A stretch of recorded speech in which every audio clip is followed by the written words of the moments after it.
కిందటి ఎపిసోడ్లో కాఫీ తీసుకుని వెళ్ళి పారు గౌతమ్కి ఇస్తుంది. గౌతమ్ కూడా పారు రావడంతో జోష్నను వదిలేసి వెళ్ళిపోతాడు.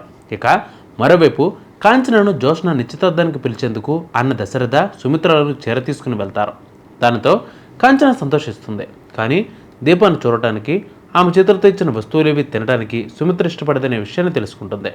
ఆ తర్వాత ఏం జరిగిందనేది ఆసక్తికరంగా మారింది. ఇక ఈరోజు జరిగిన ఎపిసోడ్లో ఏం జరిగింది అంటే, దీపపై సుమిత్ర పట్టలేని కోపంలో ఉందని కాంచన తెలుసుకుంటుంది. కనీసం దీప చేతులతో తాకిన ఏ వస్తువులను కూడా, తిరుబండారాలను కూడా తినడం లేదని, కనీసం దీప ఎదురుపడటం కూడా సుమిత్రకు ఇష్టం లేదనే విషయాన్ని తెలుసుకుంటుంది. దానితో వెంటనే దీపాన్ని పిలిచి సుమిత్రకు కాఫీ ఇప్పించి ప్రయత్నం చేస్తుంది. కానీ సుమిత్ర మాత్రం అస్సలు దీప చేతులతో కాఫీ ఇస్తే తాగనని చెబుతుంది. దానితో కాంచన దీప కన్నీళ్లు పెట్టుకుంటారు. ఇక దీపపై సుమిత్ర అత్తకు కోపం పోలేదని కార్తీక్ బాబు తెలుసుకుంటాడు.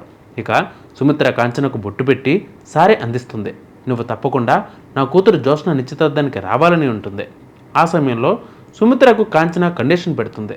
నా ఇంటి కోడలు దీప నీకు కుంకుమ పెడుతుందని అంటుంది. దానితో సుమిత్ర ఒప్పుకోదు. నువ్వు ఒప్పుకోకపోతే తెచ్చిన చీర వెనక్కి తీసుకెళ్ళిపోమని అంటుంది. ఏం చేయలేని పరిస్థితుల్లో దీపతో నుదుట బొట్టు పెట్టించుకుంటుంది. ఇక ఆ వెంటనే అక్కడి నుంచి వెళ్ళిపోతుంది. ఇక మరోవైపు జోష్న తన ఎంగేజ్మెంట్ను త్వరగా ఆపేందుకని ప్రయత్నిస్తుంది. దాంతో కాశీకి చెప్పిన పనిని ఎంతవరకు పూర్తి చేశాడో తెలుసుకోవాలని అనుకుంటుంది. ఇక వెంటనే కాశీకి ఫోన్ చేస్తుంది. కాశీ ఫోన్ రింగ్ అవ్వడం దిల్ చూస్తుంది. ఫోన్ను తీసుకువెళ్ళి కాశీకి ఇవ్వబోతుంది. కానీ జోష్న పేరు పడడంతో ఎందుకు కాల్ చేసిందోనని, తిట్టడానికి కాల్ చేసి ఉంటుందని తానే లిఫ్ట్ చేస్తుంది. ఎందుకు కాల్ చేసావని అడుగుతుంది. నేను కాల్ చేసింది కాశీ కోసం, నీ కోసం కాదు, ఫోన్ వాడికే ఇవ్వమని అంటుంది. కాశీతో నీకేంటి పని అని అడుగుతుంది దిల్. కానీ జోష్న చెప్పదు. ఫోన్ కాశీకి ఇవ్వమని అంటుంది. ఈలోగా కాశీ వచ్చి దిల్ నుంచి ఫోన్ లాక్కుంటాడు. పైగా దిల్కు దూరంగా వెళ్ళి మాట్లాడుతూ ఉంటాడు. దానితో దిల్కు కాశీపై అనుమానం వస్తుంది.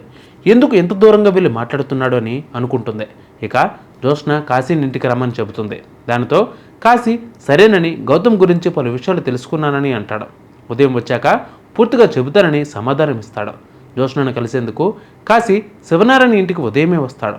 అప్పటికే దీప కార్తిక్ బాబు ఇంట్లోకి వచ్చి ఉంటారు. తమ పనుల్లో నిమగ్నమైపోతారు. కానీ పైన బాల్కనీలో క్లీన్ చేస్తూ ఉండగా కాశీ రావడాన్ని, వచ్చి జోష్నను కలవడాన్ని దీప చూస్తుంది.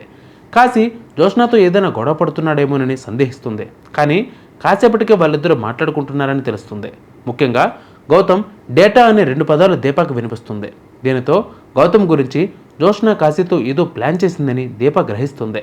ఇక వెంటనే కార్తిక్ బాబు రాగానే తీసుకువెళ్ళి కాశీ జోష్నను కలిసిన దృశ్యాన్ని చూపిస్తుంది.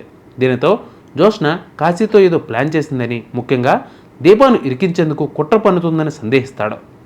దీనితో వెంటనే దిల్కు ఫోన్ చేసి ఏమైందని అడుగుతాడు. దీనితో దిల్ కాశీకి 10 లక్షల అప్పు ఉందని, జోష్న కాశీకి ఫోన్ చేసిందనే వివరాలు చెబుతుంది. దానితో అసలు వాళ్ళు ఏం ప్లాన్ చేశారో తెలుసుకోవడానికి కార్తిక్ బాబు దీపాతో ఒక నాటకం ఆడిస్తాడు. వాటర్ తాగేందుకు జోష్న కిందకి వచ్చిన సమయంలో ఫోన్లో గౌతమ్ ఇంటికి వచ్చి వెళ్ళాడని దీప మాట్లాడుతుంది. కార్తిక్ బాబుకు చెప్పినట్లుగా గౌతమ్ ఇంటికి రావడం నేను చూశాను, నిన్ను కలిశాడా బాబా అని అంటుంది. నిన్ను కూడా కలవలేదా, మరి ఇంకెవరిని కలిసేందుకు వచ్చాడు అని జోష్నను చూస్తూ ఉంటుంది.